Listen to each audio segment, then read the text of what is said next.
In the hypnotic space, we're aware of the term subliminal. It commonly refers to images or short text played too fast to consciously acknowledge, but slow enough for our more reactive brain centers to process. These words and phrases have to be simple, reflecting basic concepts, because the reactive centers don't operate in the prefrontal cortex that handles complex ideas. Research has been done on these tools and found that to an extent, they work, but not the way you see in hypnotic fantasies. For one, they're not going to embed suggestions. Instead, they can help to create a vibe and a sense and a feeling in the viewer. They can encourage you to associate something with good feelings, with liking, or to encourage subtle changes in the body like relaxation or arousal. You might wonder why corporations don't use them to flood our minds with advertising. They might, but therein lies the second problem. The speed at which they work is very fast, with the research displaying the images for 10 to 20 milliseconds.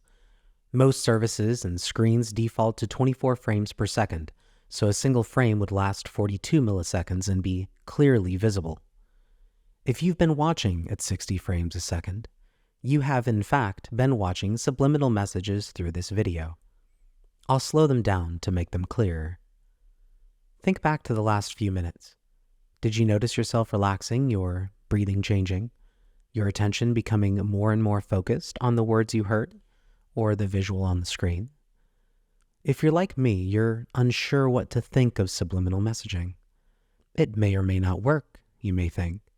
It may or may not have the power to influence your moods, to make you more relaxed, to breathe deeper, or it may not. It doesn't seem like it should. The timing is so fast, so subtle. That's fine, because you can choose to relax, to breathe deeply, to focus on my words and on the screen with or without these messages. And many people report that seeing messages flash on the screen does have an effect on them, even when the science would suggest it shouldn't. When the words and images are close enough to be visible, to be clearly made out if you focus. And I think there's a good reason for that. Consider the words you're seeing right now. Note how the color pulls in your focus. Notice how deeply you have to pay attention in order to catch each one. Yet you have to keep your gaze broad, because you're never sure where it's going to appear on the screen or exactly what it's going to say. If hypnosis is the art of holding and directing attention, distracting your conscious mind to accept suggestion, these short images do exactly that. And did you notice the text you didn't see? This whole time, you've been seeing similar suggestions in gray and white. Did you catch them? Look now. I'm sure you do now. I've drawn your attention to them. But they've been there this whole time. How does that make you feel? Realizing that some part of your brain was reading those words, processing them, following them without you even knowing, even though they were right in front of you the whole time. That's the beautiful thing about hypnosis. I'm not hiding anything I'm doing to you.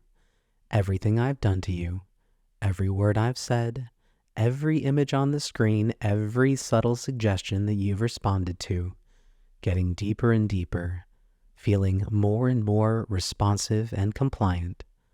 It's all been right there on the surface. I don't need subliminal to change you. You're going to obey all on your own.